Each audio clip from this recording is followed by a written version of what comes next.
Today, I'll be turning these randomly generated planets into fully populated ecosystems by simulating trees and grass across every single biome. But there's a problem. Right now, my biomes don't look realistic at all. The transitions are sharp, there are very obvious stripes of biomes, and some of them are just a few pixels large. If we take a look at Earth, biomes cover incredibly large areas and transition smoothly from one to another. To understand why these issues are happening on my planet, let me explain how I currently simulate biomes. In the previous video, I made a simulation for temperature all around the planet, and another one for precipitation, that is, rainfall. Now, let's take a part of the planet. And this on the right is the map of all possible climates. So, taking any point on the planet, we can use its temperature to determine how far left or right on the climate map it is, and its precipitation for up and down. Then, for each of our biomes, we assign a target climate.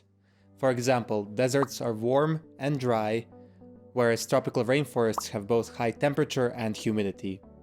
We can color the map based on which biome is closest to each combination of temperature and precipitation. This is called the Voronoi map, and to assign a biome to a point, we just find which color it falls into. That is, what is the biome whose climate is closest to the point's climate. This worked pretty well until now, but it has tons of flaws, which look especially bad down on the planet's surface. We can't simulate forests if the biomes look like this. To fix these issues faster, I quickly built a visual biome editor to make it easier to experiment. It lets us drag biome points around to change the Voronoi map with live updates on the planet. I can also enable or disable individual biomes, which can lead to some very interesting planets. But now let me show you why the issues I mentioned happen. Let's take a straight line of points on the planet. Since the precipitation changes smoothly, as we move towards a wetter area, the biomap is guaranteed to briefly select savanna before switching to the rainforest. This causes the banding.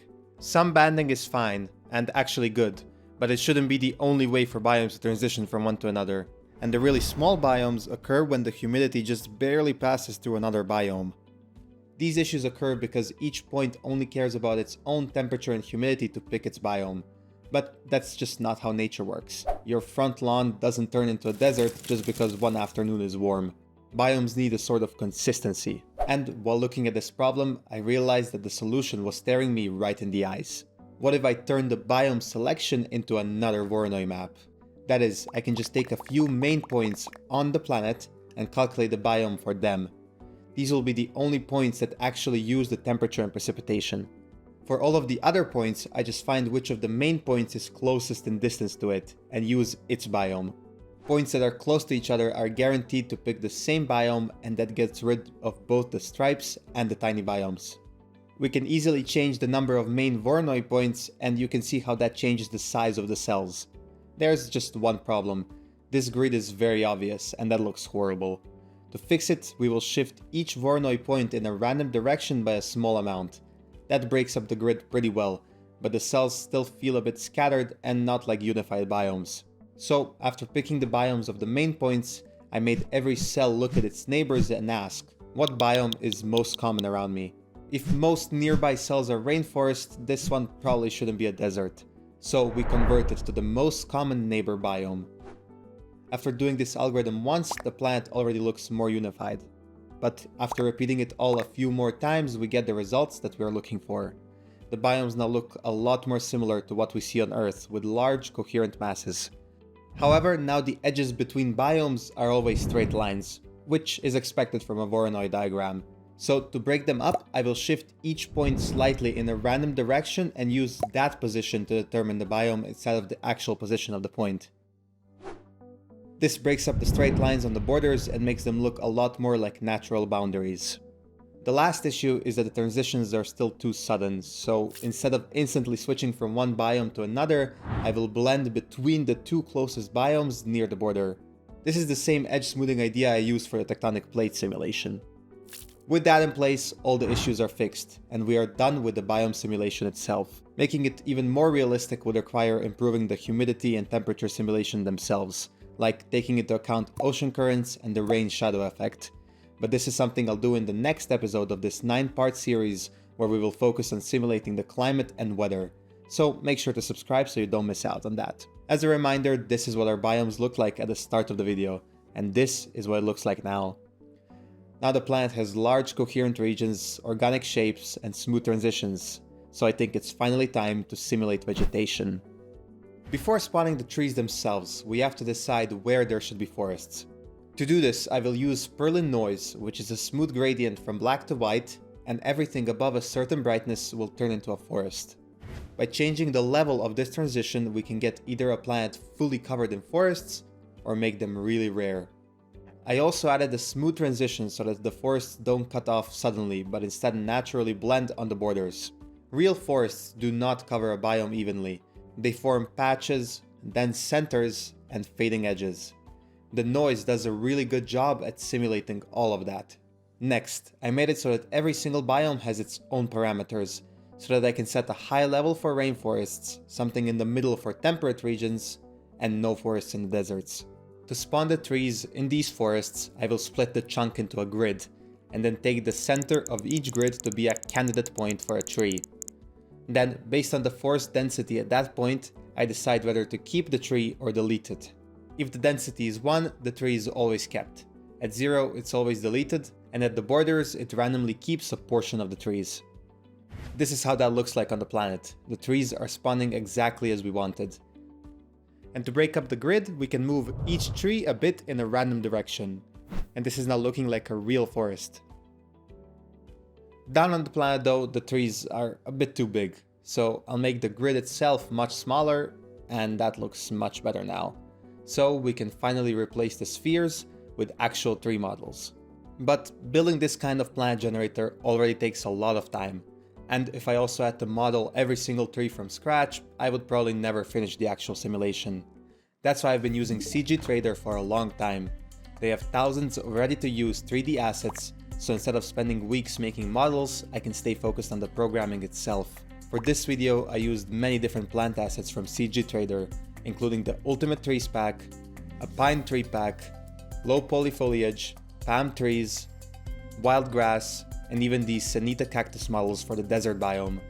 They fit really well into a game dev workflow because they are already low poly, come with usable textures and file formats that can be imported into any engine.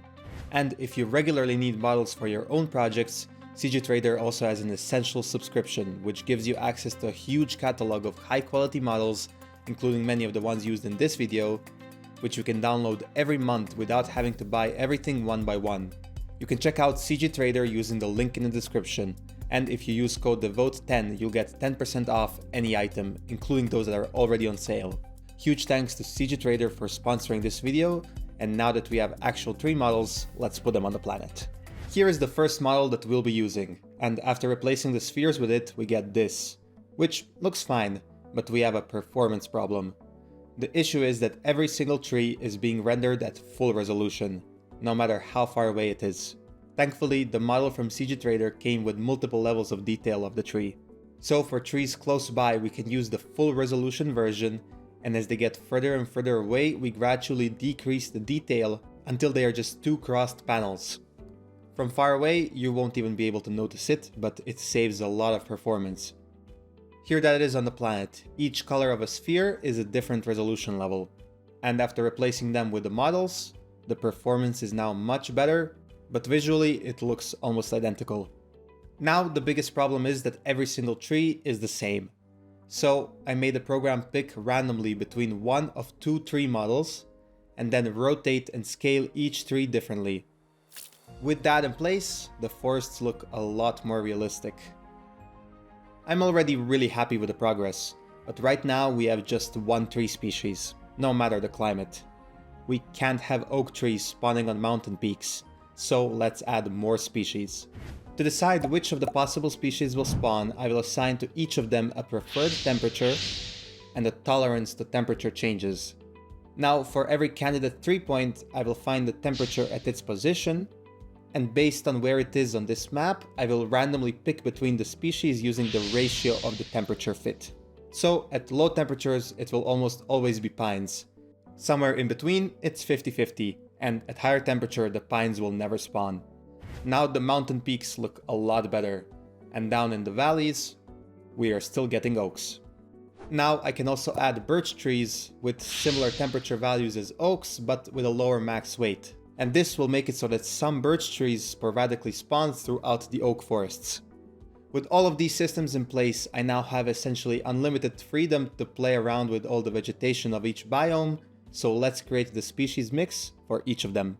Starting with the desert, which have no trees, but I found some nice cactus models on CGTrader that make the deserts feel a bit more interesting, but still very desolate. The next is the savanna biome, known for its sparsely populated acacia trees and lots of grass. Here's how I recreated it. This is a biome that's going to benefit a lot from grass once we add it later on in the video. Another one of those is the tundra, which is this beautiful colorful grassland, but for now I just put some dead trees since that's the best you're gonna get in a tundra. I also made a poll on my Discord server asking which extra biomes I should add, and the winners were swamps and temperate rainforests. With the tool that I made at the start of the video, adding these biomes to my planet was very easy. So let's simulate the vegetation for each of them, starting with swamps, which will be covered with willows and birches. In the future, I'd also like to make the water dirtier in swamps and covered in lily pads, but this will do it for now. As for the temperate rainforests, they are these dense forests with very tall trees throughout, so this is how I recreated that. Now for one of the coolest biomes, that being the tropical rainforests. To truly simulate this diverse ecosystem, I would have to include hundreds of tree species, but as much as I would love to do it, that's impractical both in terms of performance and the time it would take. So I settled on some palms, bamboo, and banana trees for now. Here, the ground being so empty is extra apparent, so I think it's finally time to add grass. This isn't gonna be that hard though, since I can just reuse the tree generation system but make the grid much smaller. Since there will be so many grass objects, I will have to use the panel version for all of them to preserve performance. But enough talking, here is the grass fully implemented.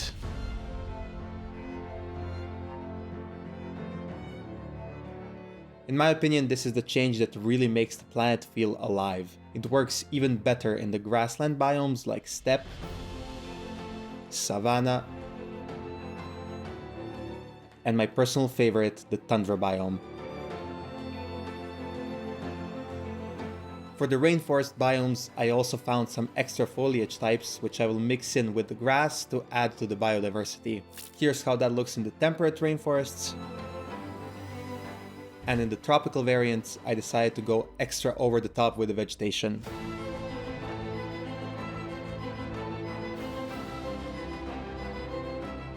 It really is crazy how much the vegetation adds to the planet, and especially looking back at where we were at the start of the video.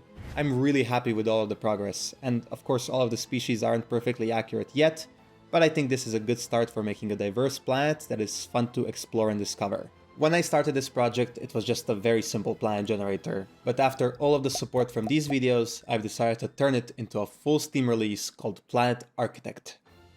My goal is to give you almost endless freedom to simulate realistic planets like this one. You'll be able to create custom biomes, custom species, edit the tectonic plates, mountains, weather, and anything else. I also want to make a marketplace where the community can share planets with each other. The version with all the updates from this video will always be available for free on itch.io.